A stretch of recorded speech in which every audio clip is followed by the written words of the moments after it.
오늘 설교 제목은 은혜가 지속돼야 된다, 이런 제목인데요. 왜 지속돼야 되는지 오늘 말씀을 통해서 같이 나누기를 원합니다. 제가 읽겠습니다. 그때 천국은 마치 등을 들고 신랑을 맞으러 나간 10 처녀와 같다 하리니 그 중에 5은 미련하고 5은 슬기 있는 자라. 미련한 자들은 등을 가지되 기름을 가지지 아니하고 슬기 있는 자들은 그릇에 기름을 담아 등과 함께 가져갔더니 신랑이 더디옴으로 다 졸며 잘세. 밤중에 소리가 나되 보라 신랑이로다, 맞으러 나오라 하매 이에 그 처녀들이 다 일어나 등을 준비할세. 미련한 자들이 슬기 있는 자들에게 이르되 우리 등불이 꺼져가니 너희 기름을 좀 나눠달라 하거늘 슬기 있는 자들이 대답하여 이르되 우리와 너희가 쓰기에 다 부족할까 하노니 차라리 파는 자들에게 가서 너희 쓸 것을 사라 하니 그들이 살아간 사이에 신랑이 오므로 준비하였던 자들은 함께 혼인잔치에 들어가고 문은 닫힌지라. 그 후에 남은 처녀들이 와서 이르되 주여 주여 우리에게 열어주소서. 대답하여 이르되 진실로 너희에게 이르노니 내가 너희를 알지 못하노라 하였느니라. 그런즉 깨어 있으라. 너희는 그 날과 그 때를 알지 못하느니라. 아멘. 여러분 이런 소리를 들어보셨어요? 너는 최악이다. 너는 최악이다. 너는 참 별 볼 일 없다. 너 같은 게 뭘 하겠냐. 너를 보면 재수가 없다. 너는 끝이야. 이런 소리 혹시 들어보셨어요? 근데 이런 소리를 평생토록 잘 알고 있는 사람들로부터, 평생토록 잘 사귀고 알고 있는 사람들로부터 듣는다면 가슴이 얼마나 아플까요? 이렇게 말하는 사람은 나를 속속들이 잘 아는 사람입니다. 이렇게 말하는 사람은 세상에서 누구보다도 가까울 수 있어요. 아내일 수도 있고 남편일 수도 있고 자녀일 수도 있습니다. 그런데 이렇게 말하는 사람은 누구냐면 바로 나 자신이라는 거예요. 그 누구의 말보다 나 자신이 그렇게 말을 하고 있지 않느냐는 거예요. 나를 향하여서. 왜냐하면 이제 한 해를 마무리하는 시점이 되면 뭐 믿는 사람이나 믿지 않는 사람이나 다 그런 생각을 하게 되지 않습니까? 아, 내가 또 한 해를 살아왔는데 너무 부족하다, 너무 부끄럽다, 그러면서 자책하고 있는 분들이 많이 계신다는 거죠. 물론 스스로의 행동이 아쉬울 수 있습니다. 그런데 잘못된 행동으로 인해서 죄책감을 갖게 되고 그것을 해결하지 않으면 그것은 다음 단계로 가는데 독한 수치심을 갖게 된다는 거예요. 수치심이라는 건 말 그대로 나같이 벌레 같은 놈이, 이런 표현으로 스스로를 학대하는 거죠. 자, 이렇게 죄책감이 수치심으로 빠지게 되면 무엇이 문제일까요? 이것이 해결되지 않으면 은혜는 아무런 의미가 없다는 거예요. 다시 말합니다. 하나님의 은혜가 부어져도 상처와 수치심, 죄책감으로 인하여서 그 은혜가 은혜되지를 못한다는 거죠. 마치 배수구로 빠져나가는 물처럼 은혜가 다 빠져간다는 겁니다. 시편 23편 6절에 보면 내 평생의 선하심과 인자하심이 반드시 나를 따르리니 내가 여호와의 집에 영원히 살리로다. 오늘은 좀 제가 자막의 말씀을 많이 인용할 거예요. 자막의 말씀을 조금씩 좀 오래 두면 좋겠는데, 자, 잘 보시면 우리 하나님은 어떤 분이세요? 하나님의 자녀된 우리를 평생토록 선하심과 인자하심으로 함께 하신다는 거예요. 자, 그런데 여기에 단서 조항이 있나요, 없나요? 내가 너를 평생토록 사랑하겠다는 거예요. 지켜주겠다는 겁니다. 인자함을 베풀겠다는 얘기인데, 자, 이렇게 하면 너에게 이렇게 해줄게 라는 단서 조항이 없어요. 더 구체적으로 표현하면 네가 주님 뜻대로 살면 내가 이렇게 해줄게, 이런 말이 없어요. 여러분들은 이럴 때 의심이 되죠. 내가 살아온 삶이 하나님 앞에 부끄러운데 나를 그렇게 여전히 사랑하신다고? 여러분 의심을 한단 말이에요. 그래서 성경은 안전장치를 해놨어요. 내 평생의 선하심과 인자하심이 어떻게 해요? 반드시 우리를 그렇게 이끌어 가신다고 말씀해 주고 있습니다. 여러분, 그렇다면 죄가 미치는 영향력은 무엇일까요? 여러 가지로 죄로 인한 안 좋은 영향력들이 있는데, 제가 생각할 때는요, 죄는 하나님의 사랑을 왜곡시킨다는 거예요.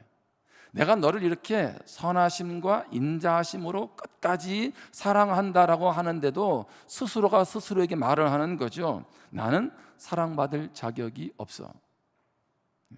이제 말씀은 사라져도 괜찮아요.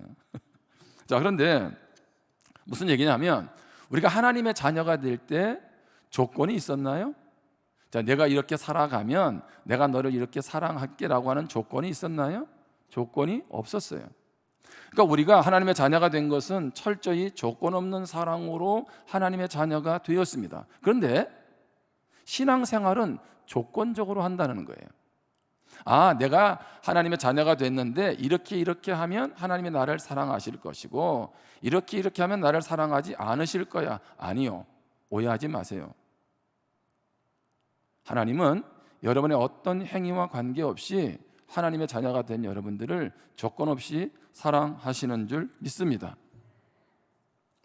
우리가 한 번씩 인용하지만 여러분, 사도 바울을 한번 잘 보세요. 그가 얼마나 핍박자였고 박패자였나요? 예수님을 만나고 하는 고백이 무엇이었습니까?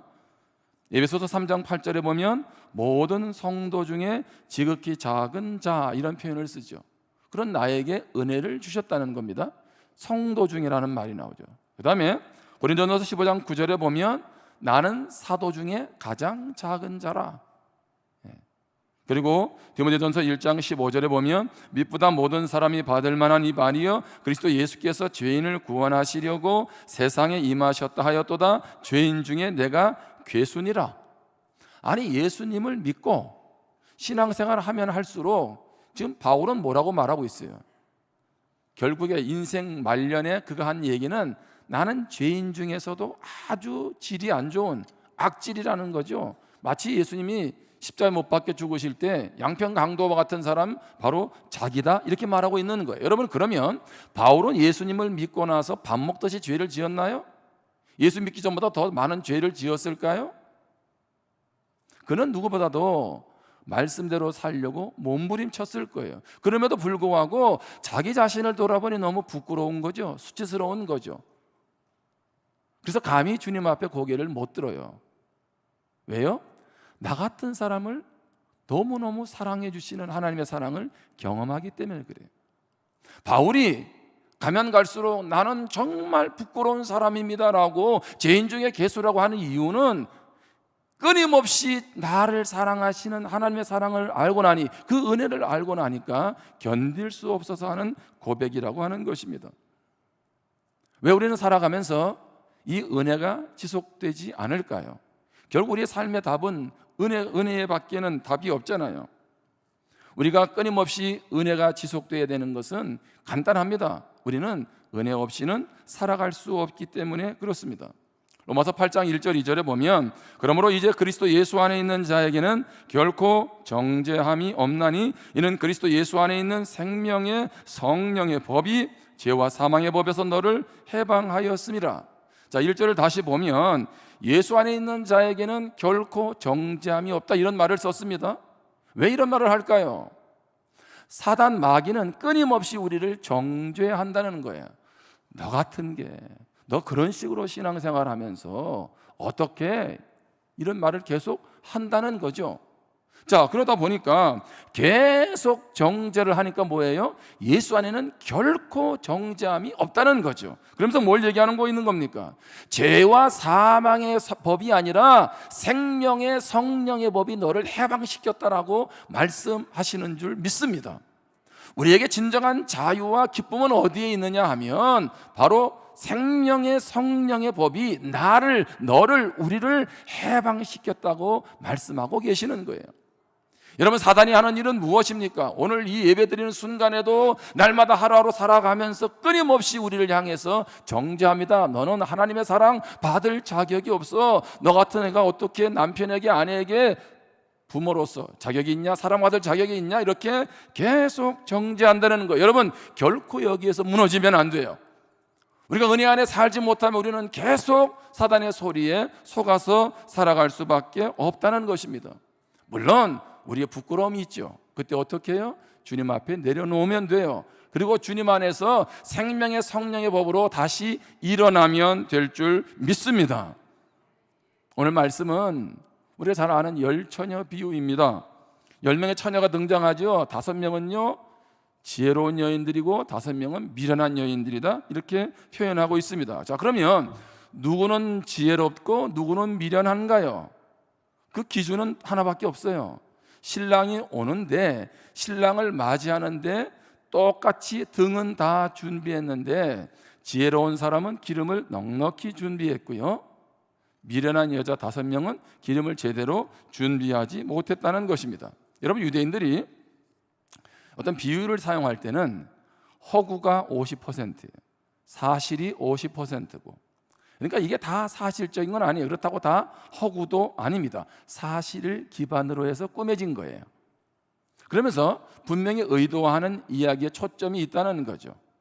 결혼을 통한 그 피혼을 통한 그 유대인의 결혼의 그 풍습은 큰 축제입니다. 큰 축제.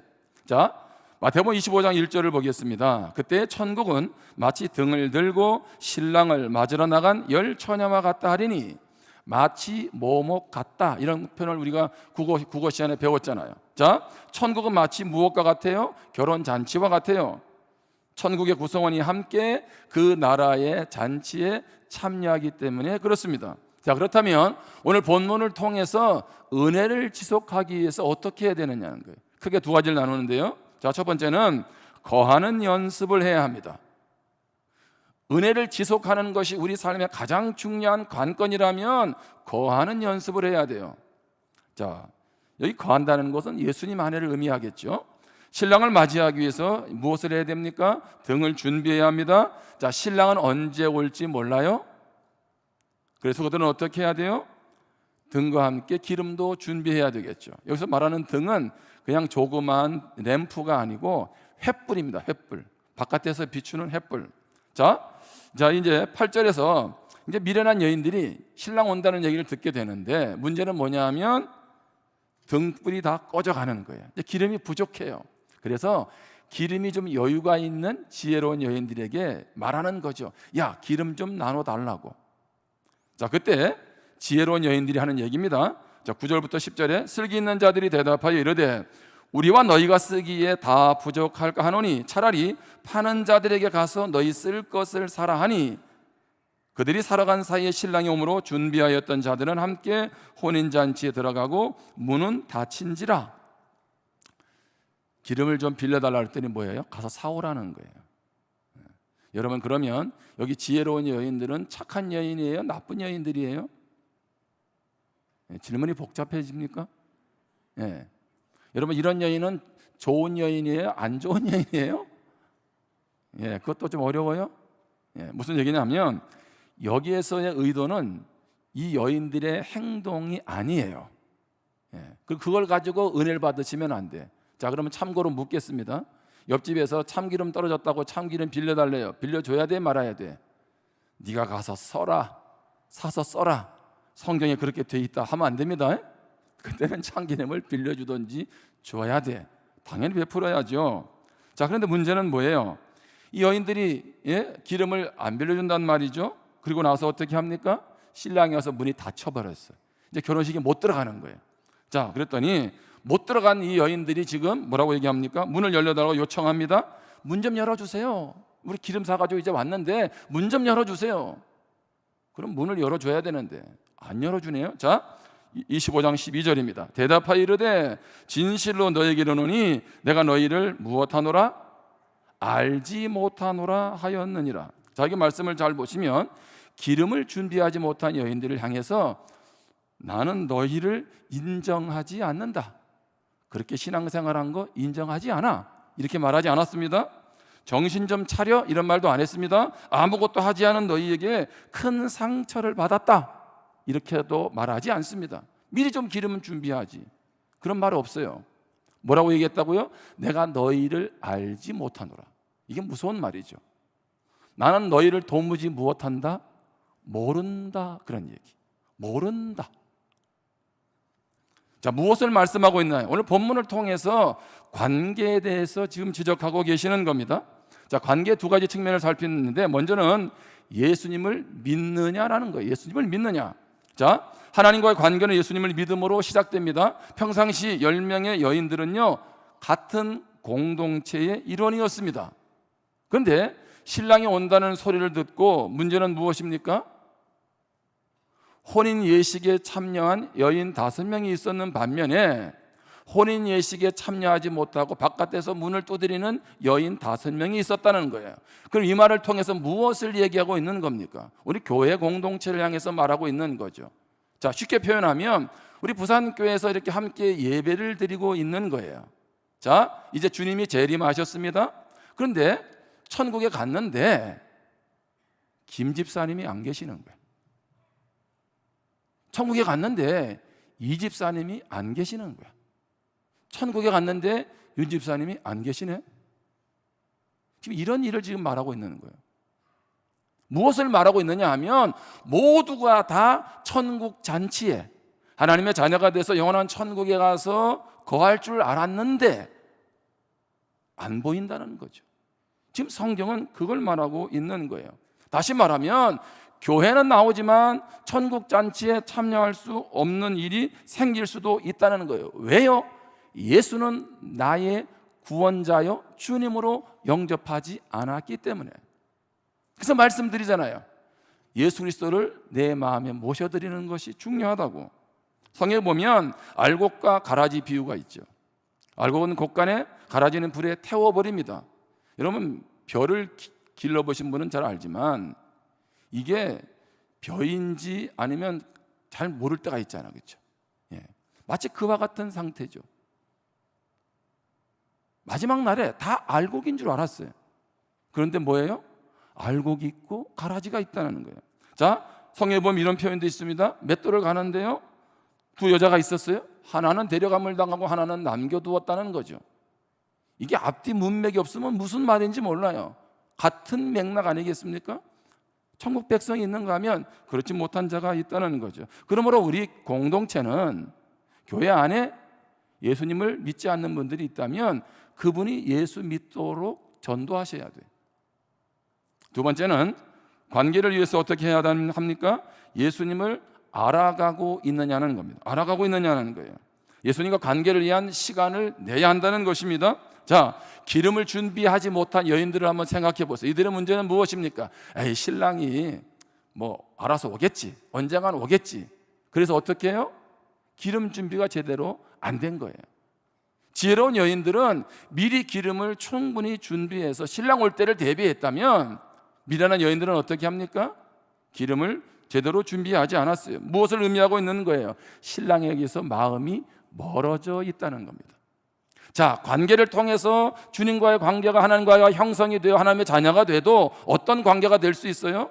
서로 잘 모르는, 은혜가 은혜인 줄 모르는 그런 관계로 살아갈 수 있다는 것입니다. 그래서 아모스는 이러한 시대, 이러한 사람들을 향해서 기근이라고 해요. 기근. 자, 아모스 8장 11절입니다. 주 여호와의 말씀이니라. 보라, 날이 이를지라 내가 기근을 땅에 보내리니 양식이 없어 주림이 아니며 물이 없어 가람이 아니요. 우리는 무엇을 기근이라고 말합니까? 돈이 없는 것을 기근이라고 말하죠. 건강에 문제가 생기는 것을 기근이라고 말하죠. 삶의 모든 것들이 환경적으로 무너졌을 때 그것을 기근이라 말하고 물이 없다라고 말합니다. 그런데 성경은 뭐라고 말합니까? 여호와의 말씀을 듣지 못하는 것이 기갈이라는 거예요. 정말 기근이 뭔지를 알려면 기근은 무엇이 기근인가요? 여러분, 세상 사람들도 마음이 무너지면 다 무너진다고 얘기를 하잖아요. 그런데 하나님의 사람들은요, 그 환경적인 그 요인이 아니라 말씀 안에서 내가 온전히 하나님과 친밀한 관계를 갖지 못하는 것, 그것이 바로 기근이고 그것이 가장 무서운 기근이다 말씀하고 있는 거예요. 믿음의 사람들은 그래서 환경적인 것 때문에 무너지지 않습니다. 힘들 수는 있죠. 그런데 어떻게 해요? 무엇으로? 내 안에 계신 그 주님으로, 말씀으로 다시 일어날 수 있습니다. 그러므로 우리는 끊임없이 고민해야 돼요. 내가 무엇 때문에 지금 기근에 빠져 있는지 고민해야 될 것은 바로 영혼의 굶주림이라고 하는 것입니다. 이에 대한 해법은 무엇일까요? 무엇이든지 참되고 사랑스럽고 경건하고 정결하고 이런 것들을 생각하고 마음을 새롭게 하는 겁니다. 자, 성경 읽겠습니다. 빌립보서 4장 8절에 보면 끝으로 형제들아 무엇이든지 참되며 무엇이든지 경건하며 무엇이든지 옳으며 무엇이든지 정결하며 무엇이든지 사랑받을 만하며 무엇이든지 칭찬받을 만하며 무슨 덕이 있든지 무슨 덕이 있든지 무슨 기름이 있든지 이것들을 무엇해라? 생각해라. 12장 2절에 너희는 이 세대를 본받지 말고 오직 마음을 새롭게 함으로 변화를 받아, 이렇게 말하죠. 하나님의 선하시고 기뻐하시고 온전하신 뜻이 무엇인지 분별하라는 거죠. 끊임없이 무엇이 참된 것이고 경건한 것이고 옳은 것이고 정결한 것이고 칭찬받을 것인지를 생각해야 돼요, 하나님 편에서. 그리고 어떻게 해요? 마음을 새롭게 변화시켜서 그렇게 달려가야 한다는 것입니다. 그렇지 않으면 영적인 기근을 맞이하게 되는 겁니다. 살아가면서 날마다 불안감이 찾아옵니다. 유혹이 찾아옵니다. 그래서 어떻게 해요? 우리의 내면의 저장고에 진리의 영양분을 충분히 비축시켜야 합니다. 그래야만 위험한 상황, 유혹이 오는 상황, 그런 도전 앞에서 우리가 벗어날 수 있는 거죠. 고린도후서 10장 4절 5절에 보면 우리의 싸우는 무기는 육신에 속한 것이 아니요 오직 어떠한 견고한 진도 무너뜨리는 하나님의 능력이라 모든 이론을 무너뜨리며 하나님 아는 것을 대적하여 높아진 것을 다 무너뜨리고 모든 생각을 사로잡아 그리스도에게 복종하게 하니. 핵심은 뭡니까? 모든 생각을 그리스도 안에서 복종시켜야 돼요. 왜냐하면 이 생각이 꼬리에 꼬리를 무는 거죠. 직장에서 쫓겨나면 어떻게 될까? 사랑하는 사람에게 끔찍한 일이 일어나면 어떻게 될까? 몸에 이상이 생기면 어떻게 할까? 우리 자녀의 앞날은 어떻게 하지? 뭐 이런 것들 통해서 끊임없이 염려하고 근심하고 걱정하지요. 그런 생각들을 어떻게 해요? 예수님의 말씀으로 채워져서 다 그것을 어떻게 해요? 다스리라는 거죠. 다스리라는 거예요.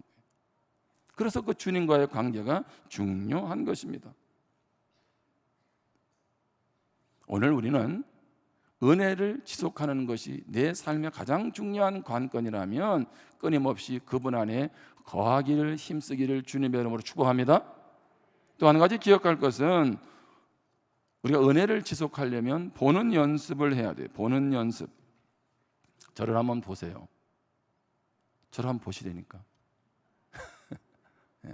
이것을 본다라고 말하지 않습니다. 이건 여러분들이 그냥 눈으로 보는 거고, 여기서 본다는 것은요, 주목하는 거예요. 지금 목사님이 뭐를 말씀하시려고 하지? 라고 귀를 기울이는 게 주목하는 거예요. 다른 데 잡념을 안 갖고 말씀에 딱 집중해서 저를 보는 게 그게 주목하는 거예요. 여기 본다는 얘기는, 보는 연습을 하라는 얘기는 뭐예요? 주목하는 거예요. 여러분, 성경을 본다고 다 내 말씀은 아니잖아요. 무슨 얘기냐면, 제가 이제 공동체 성경 읽기 하다 보면 그럴 때가 있어요. 분명 20분은 읽었어. 20분을 읽었는데 남는 게 없어. 여러분 그런 때 없으세요? 아니 이게 뭔가 마음에 딱 와야 되는데, 그렇죠? 제가 제일 힘들 때가 그럴 때거든. 아니 말씀을 읽었으면 말씀이 나에게 주는 도전이 있든지 위로가 있든지 뭐 깨달음이 있어야 되는데 그게 없어. 그럴 때가 제일 힘들어요. 이게 맹숭맹숭하다 뭐 그런 말 하잖아요, 그렇죠? 그러니까 우리가 말씀을 본다는 건요 그냥 읽는다는 게 아니에요. 정말 하나님의 말씀에 집중하는 거죠. 그리고 오늘 하나님이 나에게 무엇을 주시는가를 깨닫게 되는 거, 이게 주목하는 거예요. 마태복음 25장 오늘 마지막 절임 13절에 보면 그런즉 깨어 있으라 너희는 그날과 그때를 알지 못하느니라. 우리가 오늘 읽었던 말씀을 이렇게도 전체로 정리할 수 있어요. 주님 재림을 앞두고 준비하라는 거죠. 그런데 여기 깨어 있으라는 말이 있어요. 깨어 있으라. 깨어 있으라는 말은 뭡니까? 깨어 있다는 말은 늘 초점을 주님께 맞추는 거예요. 신앙생활을 말씀에 붙들려서 하려면 개념 정리를 잘 하셔야 돼요. 자, 예수 믿는 사람은 깨어 있어야 되니까 잠도 자지 말아야 되나요? 그런 말이 아니잖아요. 예. 기도를 열심히 하고 그다음에 자는 거, 그거는 뭐예요? 깨어 있는 거예요. 그렇죠? 하루 종일 바쁘게 살았는데 말씀이 없어. 주님의 초점을 맞추지 못해. 그 말은 뭐예요? 하루 종일 깨어 있는 것 같은데 깨어 있는 게 아니라는 거죠. 깨어 있다는 것은 늘 초점을, 늘 눈을 주님과 맞추는 겁니다. 자, 다윗이 이렇게 기도했습니다. 시편 27편 1절에 보면 여호와는 나의 빛이요 나의 구원이시니 내가 누구를 두려워하리요? 여호와는 내 생명의 능력이시니 내가 누구를 무서워하리요? 자, 이 말은 무슨 얘기입니까? 다윗도 두려운 것이 있다는 것이고 무서움이 있다는 거죠. 그렇지 않을 뿐이지. 거기에 좌우되지 않는 것뿐이지. 자, 이 3절입니다. 군대가 나를 대적하여 진칠지라도. 그러면 지금 다윗에게 군대와 같은 괴로움이 있다는 게 있어요, 없어요? 있다는 거예요. 자, 내 마음이 그런데 두렵지 아니하며 전쟁이 일어나 나를 치려 할지라도 나는 여전히 태어나리로다. 아니, 전쟁이 벌어졌는데 지금 발 뻗고 자는 겁니다. 태어나다는 거죠. 한번 생각을 해보세요. 지금 수입이 줄었다니까요. 예? 내년에는 더 수입이 줄어들지도 모르는데. 자, 건강에 어떤 문제가 오고 여러 가지 일들이 있단 말이죠. 그게 뭐예요? 그게 나를 두렵게 하는 거고, 그게 나를 무섭게 하는 거고, 그게 나의 대적이고, 그게 나의 전쟁 아닙니까? 이것이 우리 인생이잖아요. 자, 그런데 이런 상황에서 다윗이 주저앉고 포기하고 정신병 걸릴 줄 알았더니 그렇지 않았어요. 거기에 매이지 않았다고요. 자, 그 말씀이 어디에 있나요? 그렇게 한 이유는 4절에 답이 있습니다. 내가 여호와께 바라는 한 가지 일, 그것을 구하리니 곧 내가 내 평생에 여호와의 집에 살면서 여호와의 아름다움을 바라보며 그의 성전에서 사모하는 그것이라. 아멘. 다윗이 여호와의 집에 살면서 하나님의 아름다움을 보고 성전을 사모한다는 얘기는 다윗의 시선은 어디에 있었다? 늘 하나님께 초점을 맞추었다는 얘기입니다. 자, 그러니까 지금 모든 삶이 얽혀 있고 힘들고 헤어나올 수 없음에도 불구하고 평안을 얻고 태어나다라고 고백할 수가 있는 거죠. 자, 바울도 마찬가지입니다. 바울도 고린도후서 4장 8절 9절에 보면 우리가 사방으로 우겨쌈을 당하여도 쌓이지 아니하며 답답한 일을 당하여도 낙심하지 아니하며. 자, 그러면 그 말은 뭐예요? 다윗도 사방이 우겨쌈을 당하는 모든 것이 막혀있는 상황이 있었다는 것이고 답답한 일을 당하고 있다는 것이고 9절에 보면 박해를 받아도 버림받지 아니하며 거꾸로 뜨림을 당하여도 망하지 아니하고. 자, 박해받는 거꾸로 뜨림을 당하는 그런 상황이 있습니까? 없습니까? 있어요. 지금 믿음의 사람들에게 있어서 어쩌면 우리가 생각하는 것보다 더 큰 시련과 아픔들이 그들에게 있었습니다. 그래서 다윗은 지금 바울은 뭐라고 표현합니까? 우겨쌈을 당한다, 답답한 일을 당한다, 박해를 받는다, 거꾸로 뜨림을 당한다. 그럼 어떻게 해요? 죽어야죠. 그러면 더 이상 일어날 수 없어야 되잖아요. 그런데 바울이 뭐라고 얘기했네요? 우겨쌈을 당해도 쌓이지 아니하며 답답한 일을 당해도 낙심하지 아니하며 박해를 받아도 버림받지 아니하며 거꾸로 뜨림을 당하여도 망하지 아니하고. 아니, 이런 상황은 다 모두가 무너질 수밖에 없는 상황인데 다윗도 그랬지만 바울도 거기에 무너지지를 않았다는 거예요. 그렇다면 그 이유는 뭘까요? 그 이유는 18절에 있습니다. 같이 한번 읽어보겠습니다. 시작. 우리가 주목하는 것은 보이는 것이 아니요 보이지 않는 것이니 보이는 것은 잠깐이요 보이지 않는 것은 영원함이라. 아멘. 자, 바울이 뭐라고 얘기했냐면 우리가 주목하는 것은 눈에 보이는 것이 아니라는 거예요. 보이지 않는 거라는 거죠. 그럼 여기서 보이지 않는 건 뭘까요? 하나님인 줄 믿습니다. 하나님. 그러니까 눈에 보이는 환경은 답답하고 눈에 보이는 환경은 낙심되고 눈에 보이는 환경은 절망되고 눈에 보이는 환경은 도저히 숨을 쉴 수도 없고 눈에 보이는 환경은 길이 보이지 않고. 그런데 어떻게 해요? 내가 눈에 보이는 것을 주목하지 않고 보이지 않는 하나님께 내 시선을 고정하고 있다, 이렇게 말하는 거예요. 그러니까 어떻게 합니까? 그러니까 그 하나님의 힘을 덧입어서 어떻게 해요? 그 모든 상황들을 이겨내고 있는 거예요. 우리 주님이 우리 인생의 해답이 되시는 줄 믿습니다. 우리 주님이 우리 인생의 길이 되시는 줄 믿습니다. 그렇다면 그 하나님께 시선을 고정하라고 했는데 어떤 하나님께 시선을 고정해야 될까요? 짧게 두 가지입니다. 첫 번째는 위대하신 하나님입니다. 우리가 고정하는 하나님 여러 표현이 있어요. 근데 그 하나님은 위대하신 분이 있어요. 시편 8편 3절입니다. 주의 손가락으로 만드신 주의 하늘과 주께서 베풀어 두신 달과 별들을 내가 보오니. 제가 물어봤어요. 일부 예배 때 뭐라고 물어봤냐면 하나님은 천지를 어떻게 창조했나요? 그때 한 청년이 고민하다가 말씀으로요 그러더라고. 그럼 여러분에게 물어보겠습니다. 하나님은 천지를 무엇으로 창조했나요? 예? 아주 혼란스럽습니다 지금. 말씀으로 창조했어요. 근데 오늘 본문에는 하나님이 천지를 뭘로 창조했어요? 손가락으로. 아유, 그러면 이게 성경의 앞뒤가 안 맞네? 그 말은 그런 의미가 아니죠. 손가락이라는 건 뭐예요? 그분의 세밀한 권능과 의지를 표현하는 거예요. 우리 하나님이 어떤 분인지를 말하고 있는 거죠. 한번 보세요. 손가락 가지고도 천지를 만드는데, 예? 그러면 하나님이 우리의 표현으로 쓰면 이 손을 사용하시고 발을 사용하시고 머리를 사용하시면 어떻겠어요? 손가락으로도 천지를 만드시는 하나님이라면, 그렇다면 그런 하나님이 어떤 하나님인지를 우리가 깨달으라는 거죠. 뭐 이런 식으로 표현한다면 성경이 끝이 없지 않겠어요? 뿐만 아니라 더 놀라운 것은 그 위대하신 하나님은 어떤 하나님이세요? 우리를 주목하시는 하나님이세요. 제가 오늘 주목이라는 얘기 했잖아요. 그냥 보는 게 아니고 뭐예요? 일거수일투족을 관심 있게 살피는 거잖아요. 자, 시편 8편 4절입니다. 사람이 무엇이기에 주께서 그를 무엇하시며 생각하시며 인자가 무엇이기에 주께서 그를 돌보시나이까. 아니, 나 같은 사람을 이렇게 생각해 주시고 또 무엇하세요? 돌보아 주신다는 거예요. 아니, 그 위대하신 하나님, 감히 내가 가서 얼굴도 들지 못할 만큼 대단하신 그분 앞에서, 예? 그분이 뭐라고 얘기하냐면 그분이 내가 너를 생각하고 있어, 내가 너를 돌보고 있어 라고 말하고 있는 거죠. 이거 얼마나 놀라운 사실입니까?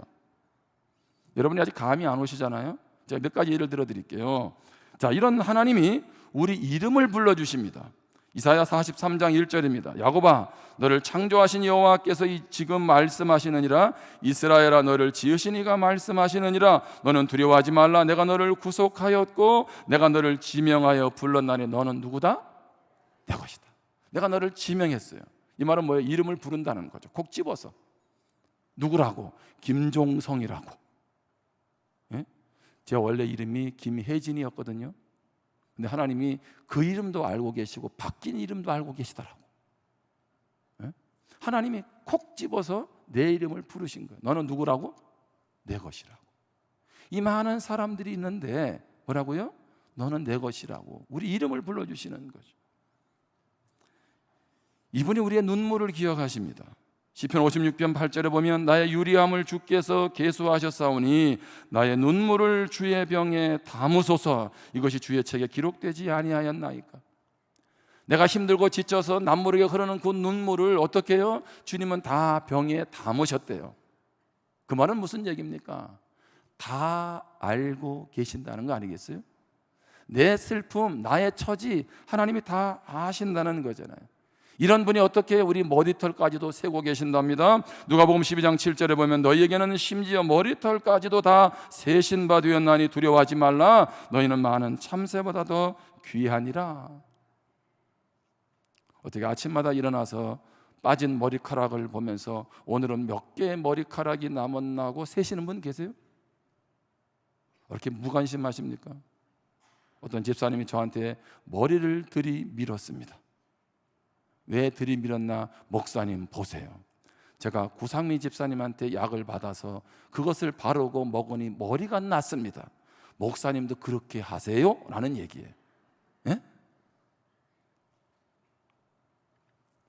왜 이야기를 하냐면 이 머리털까지도 셀 정도면 하나님이 얼마나 우리를 세밀하게 지켜주신다.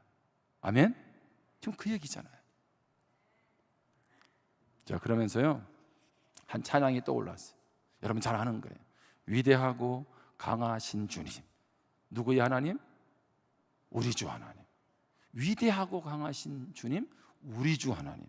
깃발을 높이 들고 흔들며 왕께 찬양해. 위대하고 강하신 우리 주 하나님. 이게 왜 떠올랐냐면 우리 하나님은 어떤 하나님이라고요? 위대하고 강하신 하나님이야. 그런데 그 하나님이 나와 상관이 없어. 그럼 나에게 무슨 의미가 있나요? 그렇잖아요. 그런데 자, 하나님이 나의 주 하나님이네. 좋아요. 근데 그 하나님이 능력이 없어. 여러분 그러면 나에게 무슨 의미가 있나요? 제가 늘 불렀던 찬양인데 이게 머릿속에 떠오르면서 이거 대단한 찬송이구나. 왜요? 위대하고 강하신 하나님이 누구 하나님? 나의 주 하나님이 되신다. 나의 주 하나님은 어떤 분이세요? 위대하고 강하신 하나님이세요. 그러니 우리의 시선을 그분께 맞추라는 거예요. 우리 찬양 반주자 나오시고 우리 한번 찬양을 한번 할 거거든요. 예. 위대하고 강하신 주님, 우리 주 하나님. 위대하고 강하신 주님, 나의 주 하나님. 그러니까 뭐예요? 깃발을 들고 찬양하는 것 아니겠습니까? 오늘 우리의 삶은 다른 데 답이 있는 게 아니에요. 하나님의 은혜를 주실까 안 주실까? 그것도 답이 아니에요. 왜? 하나님은 이미 은혜 주시기로 작정하셨어요. 문제는 우리가 은혜 가운데 계속 살아가느냐는 거죠. 그러기 위해서 그분 안에 거해야 돼요. 믿지 않고 있다면 예수님을 믿고 늘 그분과 동행해야죠. 뿐만 아니라 어떻게 해요? 그분을 계속 주목해야 돼요. 바라봐야 되죠. 그분의 위대하심, 또 그분이 나를 어떻게 대하는지를 알게 된다면 우리는 어떤 삶의 자리에서도 승리하게 될 줄 믿습니다. 우리 이제 같이 한번 찬양을 하겠습니다. 오늘 말씀을 생각하면서 위대하고 강하신 주님을 우리 한번 손뼉을 치면서 한번 찬양하겠습니다.